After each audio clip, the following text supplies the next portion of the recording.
16.5 million shares of stock sold in a single day. Sold hopelessly, desperately, at any price. And I lost more than a half of what I had and then started over again, and I learned a lot. It was a manic Monday in the financial markets. The Dow tumbled more than 500 points. I mean, as we know, the World Health Organization just declared this a global health emergency. For Americans who are watching this, how serious is this? Bankruptcies now ripple through almost every industry. There has been an unexpected jump in the number of Americans filing for unemployment benefits. Today, nearly 900,000 newly unemployed. And since May, 8 million Americans have fallen below the poverty line. Big parts of the economy still hurting from the coronavirus. Many are having to scale back. But some older Americans were already living a minimalist lifestyle on the road. The need to migrate has been a large part of human history. Currently, millions of Americans are displaced by the COVID pandemic. Some are trapped in a spiral of poverty, and they are struggling to recover. But know there is hope. Referred to as work camping, living and working from an RV can provide a comfortable lifestyle. It's about preparing for anything and everything. And these are the stories of today's American migrant workers.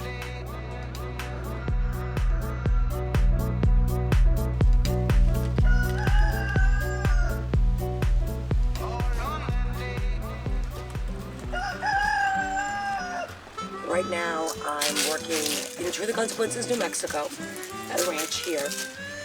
Caretaking it. I feed a multitude of birds. We've got a horse.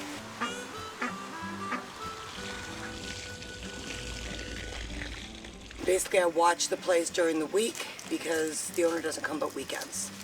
So also things like yard work and tree trimming and things of that nature too. Oh, bossy. Hoorah! Little hoorah! Hoorah!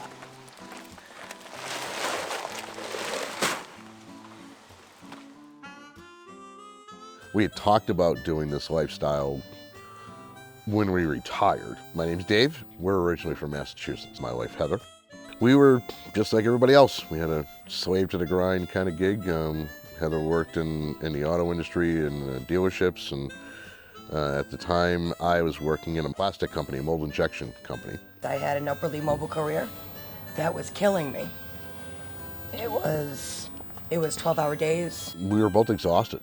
We had a house on 3 acres. We had horses and cars and motorcycles just like everybody else.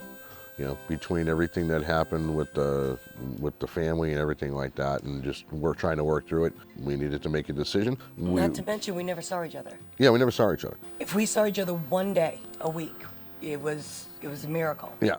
I didn't see one reason to stay. We could have done anything. But we chose to do this instead. We bought a small RV. I'm much happier for it. We both are, yeah. You're gonna wait for Dad. Welcome to the abode. So this is a 1997 Glendale Golden Falcon. It's a fifth wheel, 29 feet long. This is absolutely perfect for us. It gives us just enough room. We like a smaller footprint because it's easier maneuverability-wise. You know, this is home. We got our little kitchen area here with our little fridge and a little freezer. This is the living room area. Bedroom is back there. Bathroom is behind Uncle Joe. Those are our closets, and you know, as you can see, we have a fair amount of storage in here. One of the main reasons why we got this one is because it was so bright. We're at the point now where we're more concerned about being happy. I wouldn't trade this for the world. I really wouldn't. This is a blessing in disguise. We're both much happier for it. I mean, we fight. Everybody fights. You know, everybody disagrees on stuff. We fought over the floor. It's a lot more violent in a camper, though, because there's nowhere to go. There's nowhere to run. And it's a lot louder, too, because, you know, there's not a whole lot of insulation. So, you know, if you're fighting and there's somebody walking by, they think that you're killing each other when you're really not. That one's full, right? Yeah, I was just going to put the 2 holes in when I got back. Up to you. I don't need the plug in. Yeah, you just put it in. We really worried about how to earn a living. We did all the research in the world. We knew what the websites were. We knew where to find the jobs. but we weren't entirely sure how it was going to work out. Oh, I was terrified. Yeah, no, when we first hit the road, I was absolutely terrified.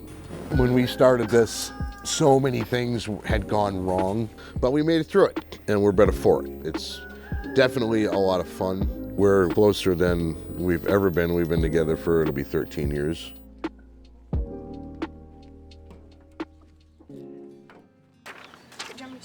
I want you to hold it right here. Hold it just like that.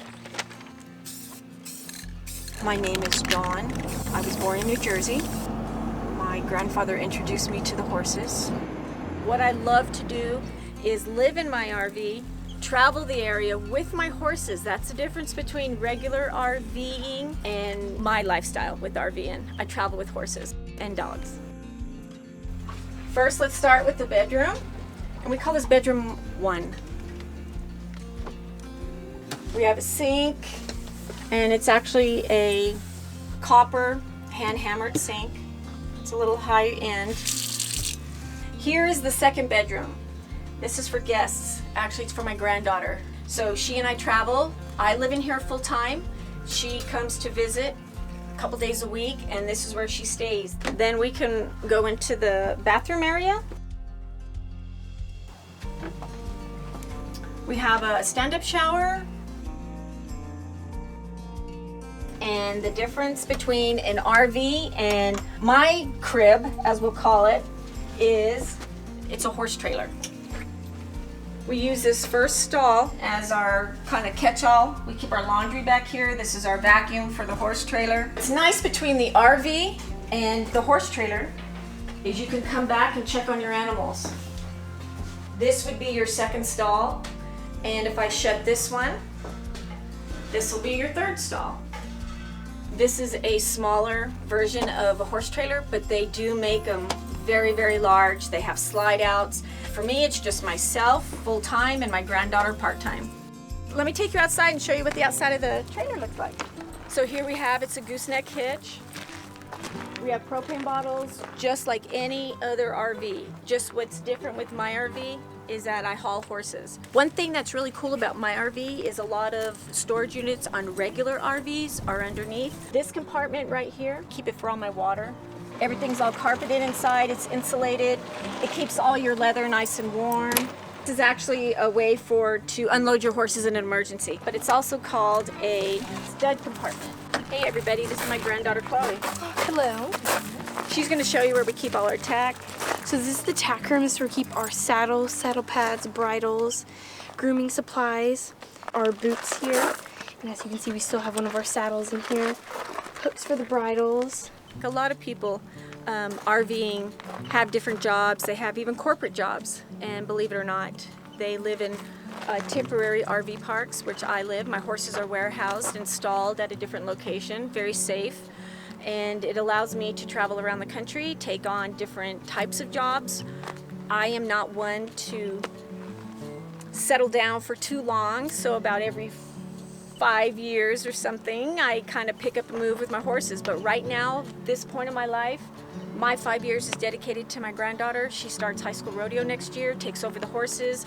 I continue to train them, work with them. She jockeys them, and we're picking up a couple more so she can start training. Love the lifestyle.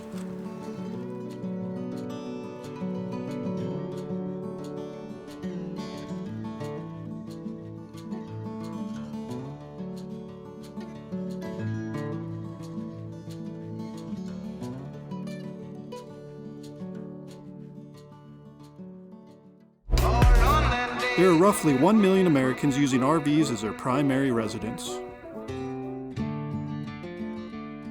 Work camping is when you live in an RV full-time and you need to get work. Different levels of it. There is volunteer work camping where you get a free campsite, you get hookups, water, sewer, and electric. Then there are more lucrative work camping opportunities where you get a free site, your hookups and everything, and you get a wage.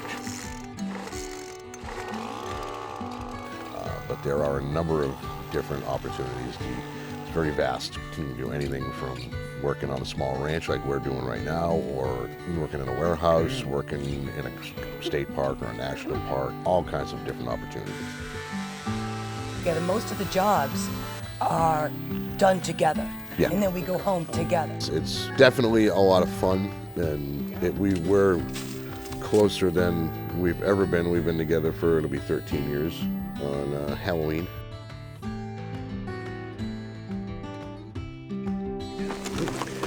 I'm gonna go check the traps to see if there's anybody waiting for us. We've had a bobcat issue and a mountain lion issue, so the game warden came down and set some traps to see if we can catch them, because they keep eating our chickens and our ducks.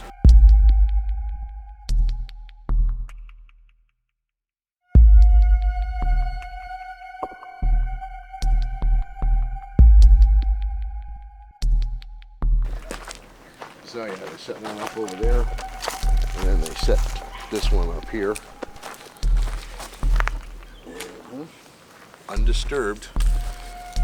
They're really smart. We had traps set up last week, and they actually came down. Uh-oh. We got a raccoon. So we're gonna have to call the ranger. Hang on, everybody. Hope Heather brought her phone with her. Hi, pretty boy. TRC's kind of become our second home. We come back here 2 or 3 times a year. With the pandemic and everything going on right now, we've kind of decided to hang out for a while. Hey, Heather. Yes, dear. We have a raccoon in the foot trap. I'll call Jake.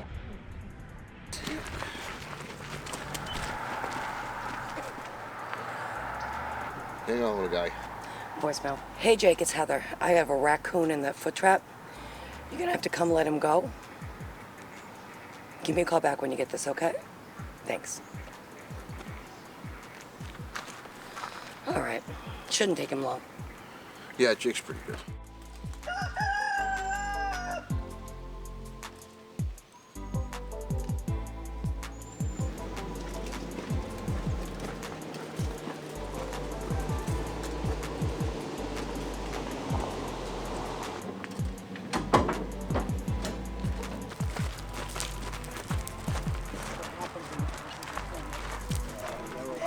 We're just gonna take it from the foothold, put it in a live trap, and just take it down the road so that we don't have any more issues with depredating, losing chickens, ducks, etc.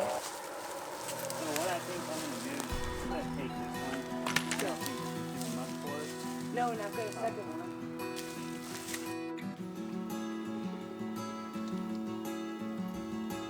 There we go.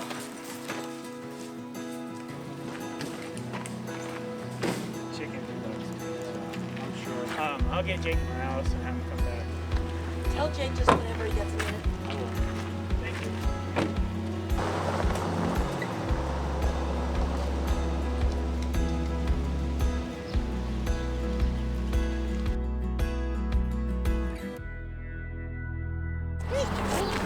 Awesome. All right, let's get these boys loading up. Ready? Yeah. Let's get this done. All right. Hey, let me see your muscles. Let me see. How are you, sweetie? Good. Good. How are you? Hi. All right. So what do we need to do?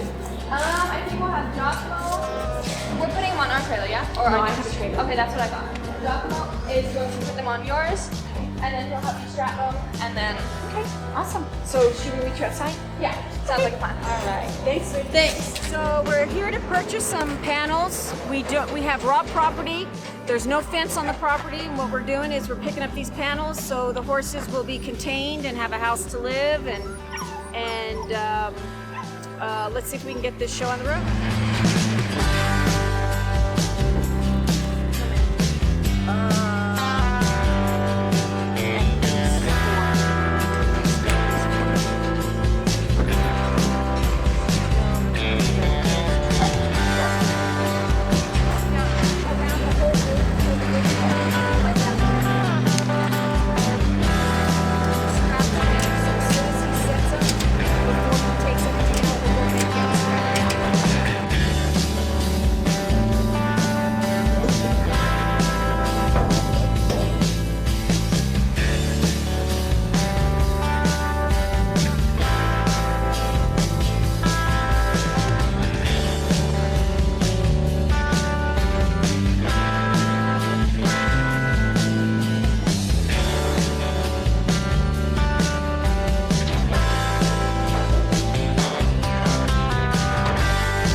Oh, the camera's on me? Yeah. Why is that? It's because I've got us in this dilemma. I think that trying anything else, there are so many variables that could go very, very wrong. I don't think it's worth it. Come on, where's everybody's muscle? Anybody up for excitement? We don't need a forklift. But we can probably find somebody else that has a backhoe with the forks. Or nope. We can The plan is to ratchet these babies over to here, secure it with the tree with another strap, and one by one peel them off. I think we have a great plan to try to unload it. Dan said that we can leave it loaded until January 5th. It has to be done by January 5th. Okay. So this is what I recommend. That buys us 3 weeks. We went down to pick up the panels and they were leaning up against a fence, so we just strapped them up. They had a forklift, loaded it on the trailer, we strapped them down and off we went. Well, when we got here, we're like, okay, what do we do now? We don't have enough muscle, but I'm game. Okay, so what I'm gonna do is I'm going to go ahead and reserve that forklift for Thursday, get it out here, get it unloaded and be done. Well, you wouldn't be It's $100. It's $100. Like $100. I'm already into it for, but it gets it off the trailer. So let's just do that. I'll reserve it. Come out here on Thursday. We'll get it unloaded. Will you be here Thursday? Oh, absolutely. Okay. I'll make sure I am. Okay. I'll make sure I am.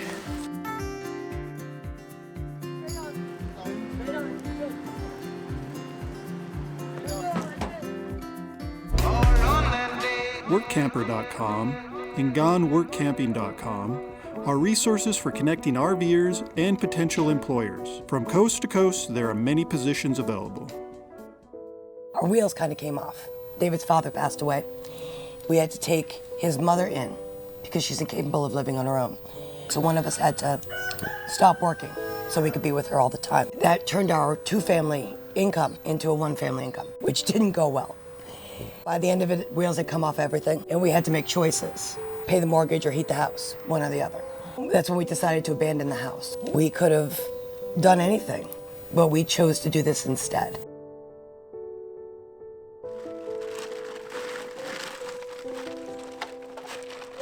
Staying here on the ranch, we agreed to stay for some time. So I decided that it was a perfect time to go get myself my own horse. And I started looking into rescues. I always go to rescues first for everything.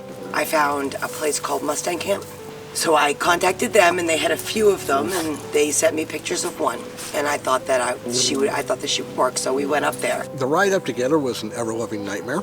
They got some snow in the North Country overnight that we didn't know about.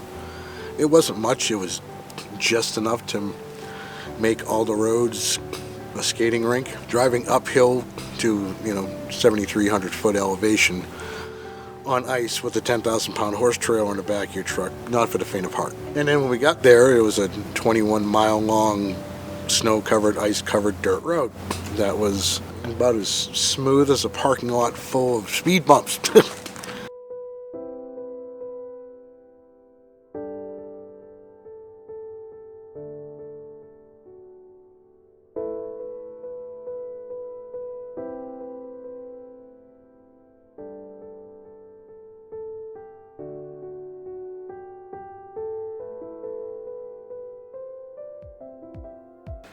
Hey, you guys.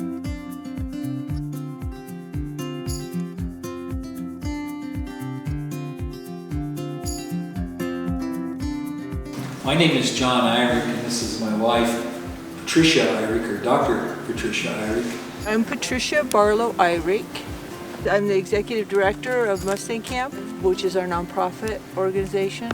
I teach people how to train Mustangs, and then I also train Mustangs and get them adopted.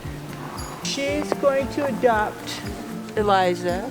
Eliza's been rehomed a couple times and it hasn't worked out for people. The last time she was adopted by a riding stable organization, and they broke her to ride and they rode her quite a bit, but with the COVID they ran out of money and they couldn't feed their horses. until she came back. I did not think that this was going to be happening again. Not going to lie to you. I'm glad it is. You know, I think it's provided that the horse cooperates.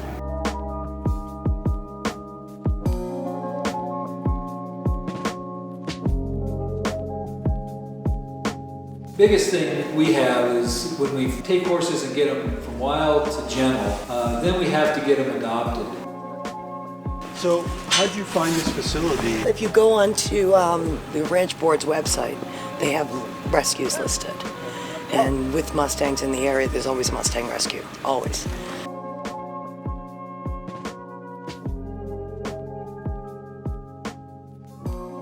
Finding good adopters is really the key to being successful in the transformation of horses from being wild and into public life.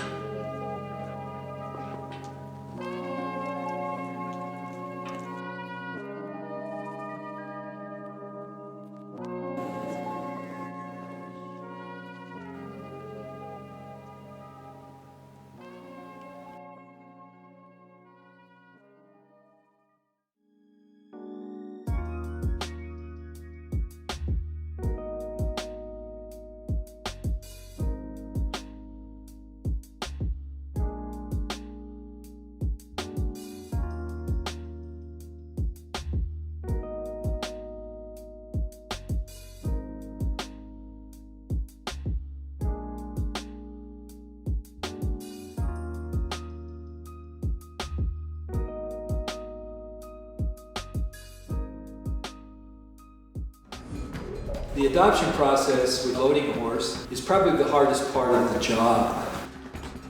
We got up there and it was freezing and the water we brought for the horse had frozen on the bottom of the trailer.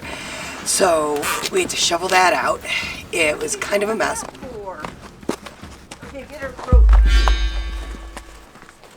Easy. Once we got her in the trailer and loaded up, the ride back was wonderful. Everything was clear, the ride back was smooth. We only had to stop once. She kicked up a fuss in the trailer. So once she settled down after that, the ride home was wonderful.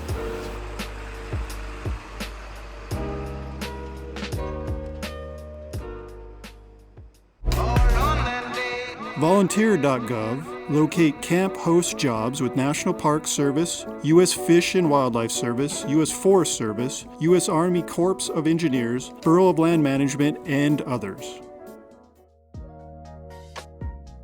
We're getting ready to go down and get the horses. One was in the hospital for a week, not good. Awesome facility. They got her back to almost normal. Then we will pick them up, we'll take them to another rodeo arena, we'll exercise them real lightly and bring them home. My granddaughter's with me today, and without me getting teary-eyed, I'm falling into the same pattern that my grandfather fell in with me. Now she's taking over the horses and she's doing a phenomenal job, and she is 13 right now. She's going to turn 14 and she wants to do high school rodeo. It's a big deal. Very, very awesome program for the high school. And I get to haul, it's called hauling. I get to haul her around and experience the rodeo life again, which I miss tremendously. That's just a big part of my life. But faith has it that I ended up in Tier C. And I chose Tier C because my granddaughter, again, wanted to rodeo. I had the horses to do it. I had the means to do it. And that's what we're doing now. Giving her the experience. And it's not just me. It's in collaboration with her parents. I cannot do it without her parents being on board. And our parents are very supportive of her rodeo career starting. We just started, so she's gone to 3 nice competitions, and she did really well. So that's just 3. Can you imagine by the end of next year, she'll be right on top. I have so much confidence in her. She gets along good with both horses. That's a plus. You have to get along with your horse, and the horses love her.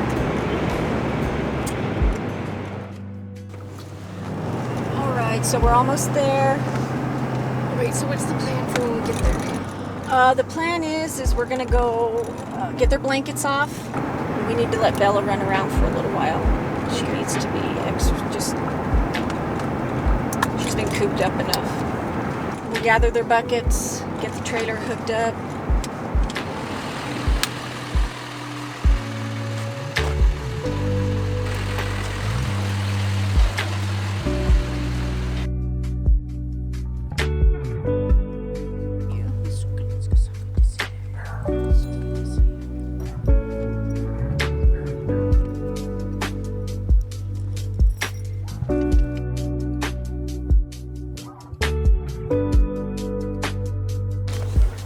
Okay, what we're gonna do is we're gonna go get this horse and we're just gonna let her run around for a little while.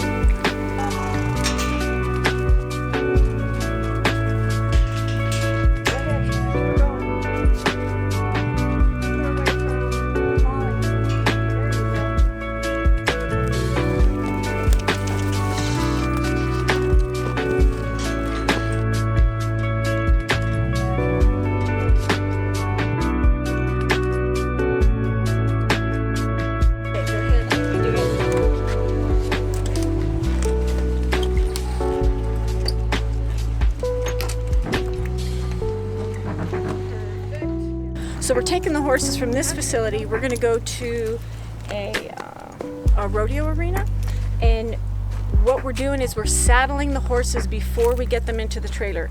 We're only going to go 15 minutes down the road. Long hauls, you don't do this. You saddle them when you get to the facility. But because it's only 15 minutes, we're going to go ahead and get them saddled, and that way we can unload and get going and finish the day up.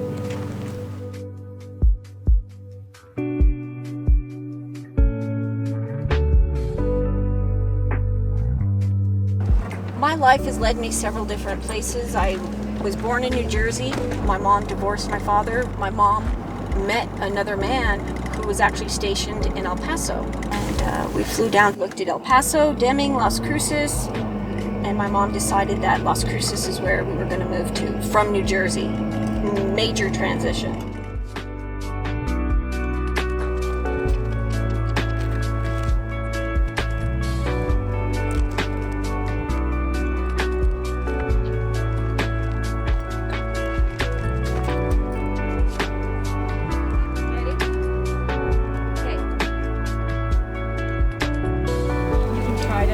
Her on the barrels again. But if she starts coughing, I don't want to get her too hot, okay? Alright. If she starts coughing, just walk. Yeah, if she starts coughing, just come on over here and then we'll head home, okay?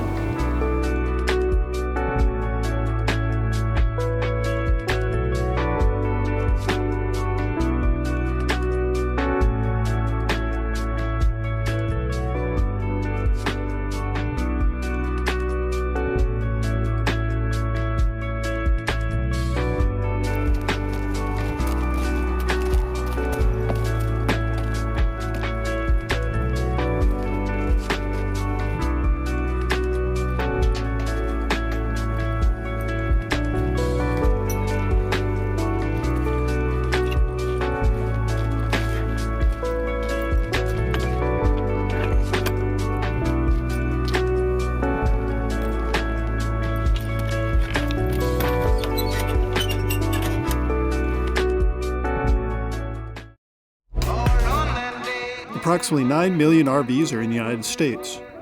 80% of these RVs are manufactured in Indiana.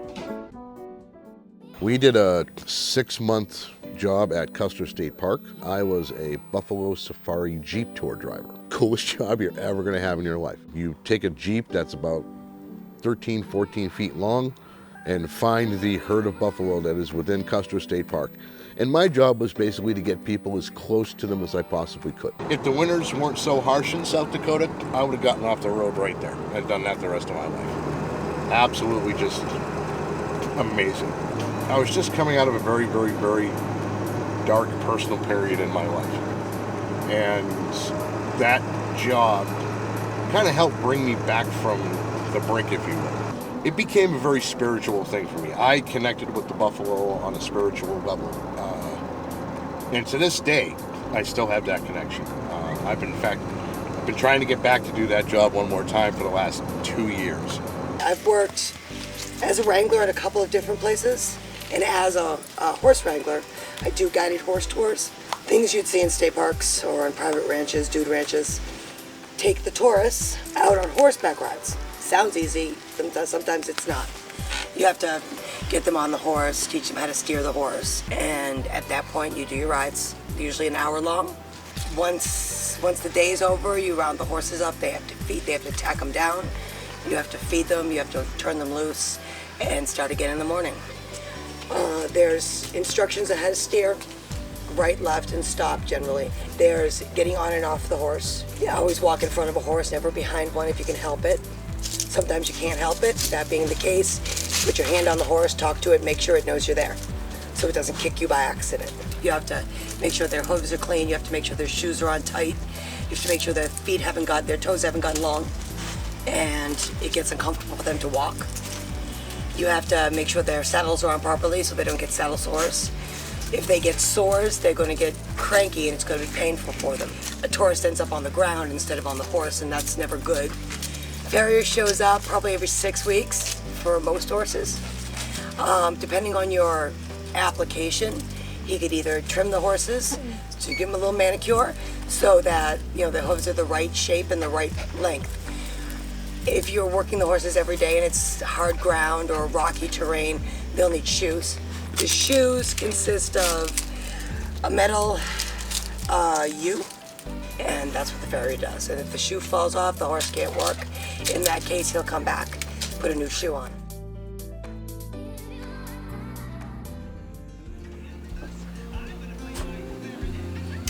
Hey Nana, guess what?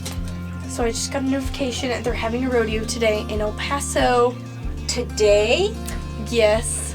What time? It starts at 2. Oh my God, do you know what time it is? Are you kidding me? Are you joking with me? No, it's just a little local rodeo. Come on, the practice. We gotta go like now? Come on, Nana, please. Come on, I need the practice. Please. You know I can't say no. Oh. You know I can't say no. Let's do it. Okay. All right, let's go. Let's get the horses. Let's go. All right, let's get on the road.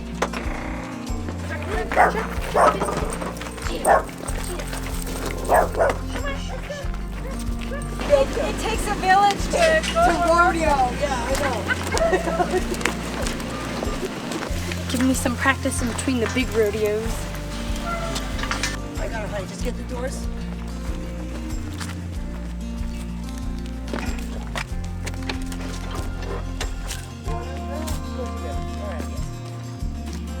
Open that one. Cool.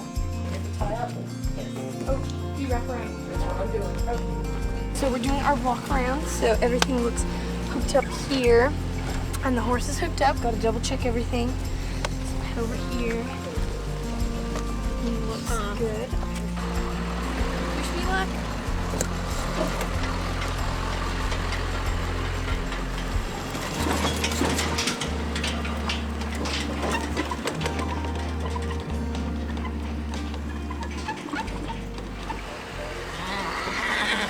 So here today we are at a little local gymkhana, and today I'm going to be running Bella on barrels and poles.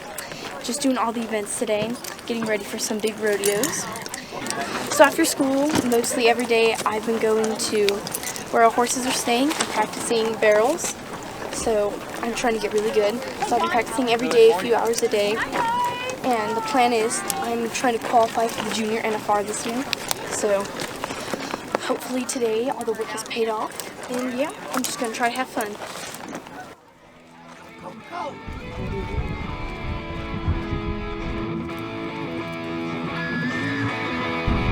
Oh, you got it, you got it.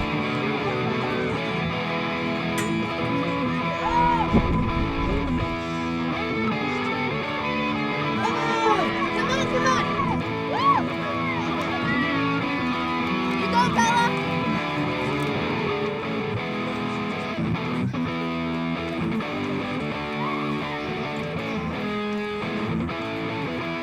So me and Bella just got first place in our age group for barrels.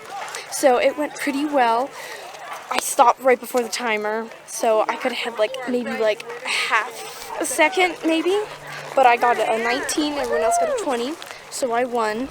And then I did barrels for the first time on our other horse, the young one, and that went very, very well. We got a 25, and that was her first barrel run, so we're hoping to see a little future on barrels with her. But I think today's going good so far, and my horses are finally being good, so yes.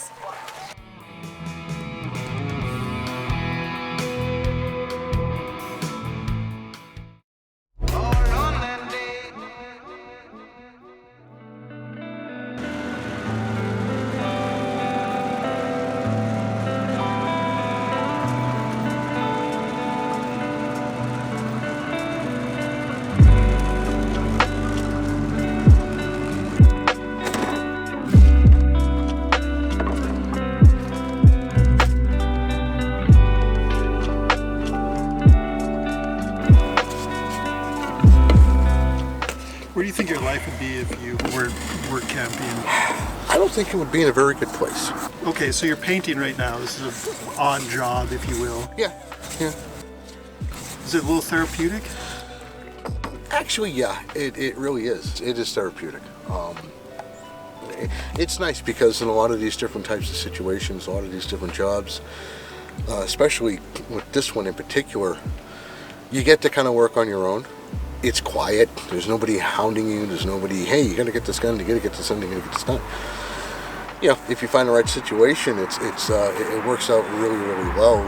Where you get a lot of alone time. You get a lot of just quiet, peace and quiet. You know, I mean, every once in a while a car will go by on the main road up in the hill behind us. But other than that, there's no. It's beautiful. You know, it's great. And there's all kinds of situations available like this, you know, in a lot of these different work camping jobs. So it works out good.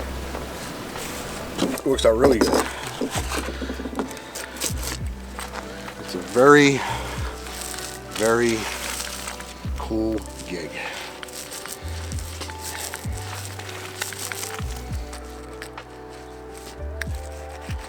And some of these other sections I have a brush that I'll go in with.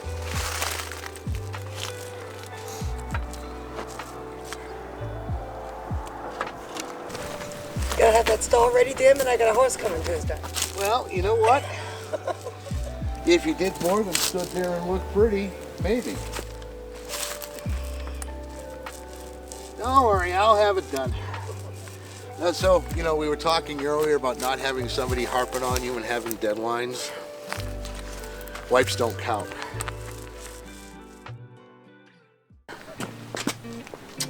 See you in a minute. Yeah. So,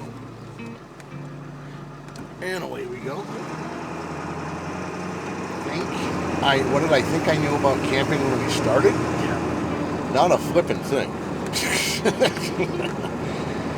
Now before we started, we spent almost 4 months researching everything, watching videos, vlogs, reading blogs, going to websites, trying to get as much information as we could for, you know, excuse me, what type of insurance we might need for the vehicle and how to go about finding work and, you know, health insurance and all this, everything that you would need, you know, to live in a regular brick and mortar house, except being able to take everything with you. So we did that for about 4 months. And I've said this before, and I'll say it again, and I'm probably going to say it several times. You can watch all the videos you want. You can read all the blogs you want. You're not going to know what you're doing until after you go through. It's at least that's how I feel. I mean, some of the stuff that we researched has come in handy, but on a very, very minimal level. Everything else we've had to learn as we go, because there are so many variables that, you know, a lot of these people don't count on.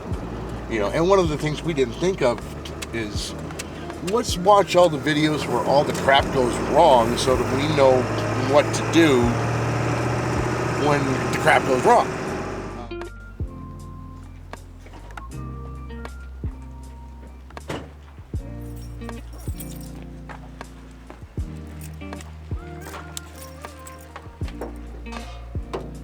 It's a good thing that I've got a 1-ton F-350 because I don't think an F-250 would have halted this thing here.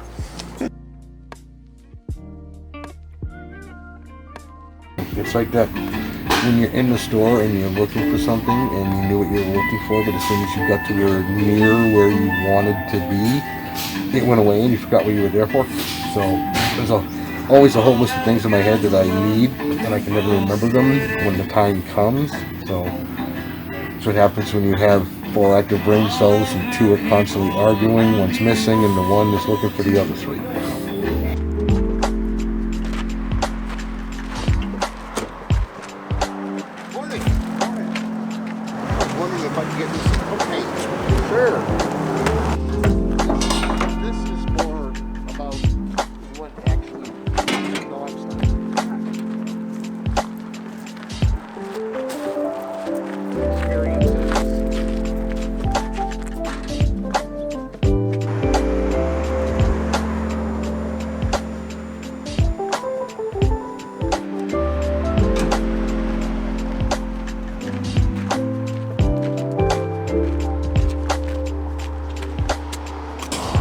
Camper is basically just like a house. The only difference is one has wheels and one doesn't. You know, and one can be a lot more expensive than the other.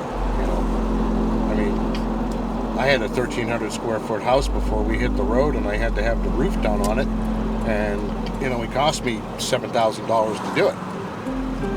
I have, you know, when I have to have the roof done on my trailer, it's going to cost me about $10,000 or $12,000 to do it, and I don't quite understand that because my old roof was a chalet, like an A-frame kind of a thing, and they didn't charge me that much. Mine's flat and literally a quarter of the size, and they want twice the money. So I may be doing a DIY thing on that later.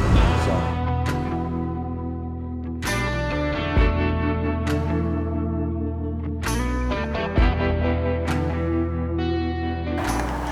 Did you ever think Heather would get another horse? Oh, hell no. No, I did not think that this was going to be happening again. Not going to lie to you. I'm glad it is. You know, I think it's provided that the horse cooperates. Now, we do have failed adoption, about 15%. If she can get her hands on the horse and she can work with the horse, I think this will be very, very good for Heather. It will be very therapeutic. And I'm hoping that this is it, which is why we did it. If she doesn't work out, then we may have to send her back.